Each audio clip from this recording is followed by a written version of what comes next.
Fear. It's something we all experience. It can creep in quietly or roar loudly, stopping us in our tracks.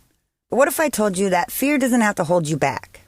Today, we're exploring the journey from fear to courage. We'll talk about what fear is, how it shows up, and most importantly, how to move through it to embrace the life you're meant to live. If there's something holding you back, this is the episode for you. Let's face fear together. Let's start with what fear really is. Fear is a natural response. It's our brain's way of protecting us from danger. But here's the thing. Our brains can't always tell the difference between real threats and imagined ones. Think about it. Are you afraid of public speaking because it's genuinely life-threatening? Or because your brain is trying to protect you from potential embarrassment?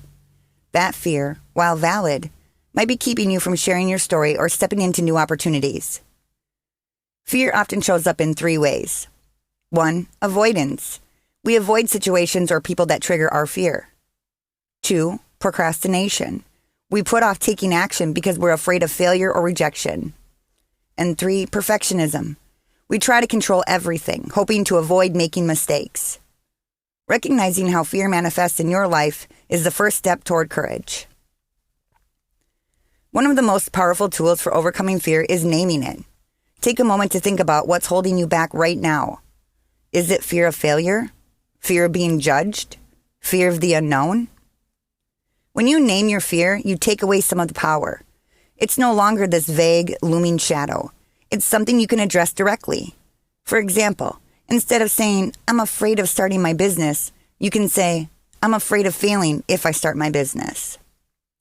Once you've named the fear, ask yourself, what's the worst that could happen? And if that worst case scenario happened, could I handle it?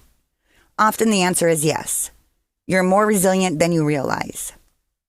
Fear isn't the enemy. It's a signal. It's a sign that you're stepping outside your comfort zone, and that's where growth happens. Instead of seeing fear as something to avoid, try reframing it as an opportunity to learn and grow. For example, if you're afraid of public speaking, it might mean you're about to share something meaningful. If you're afraid of failure, it means you care deeply about the outcome. Reframe fear as a companion on your journey, not a roadblock, but a teacher.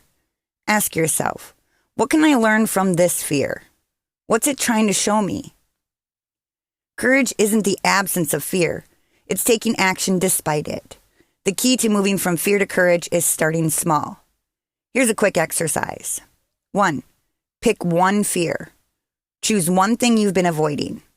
2. Break it down. Identify a small, manageable step you can take today. 3. Take action. Do the thing, even if it's uncomfortable. Remember, courage is like a muscle. The more you practice facing your fears, the stronger that muscle becomes. Over time, the fears that once seemed insurmountable will feel smaller and more manageable. Facing fear is never easy, but it's always worth it. On the other side of fear is freedom. Freedom to live authentically, to pursue your dreams, and to connect deeply with yourself and with others.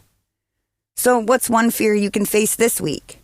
Start small, take a deep breath, and remember, you're not alone on this journey. Courage is within you. It's been there all along. Thank you for spending this time with me today.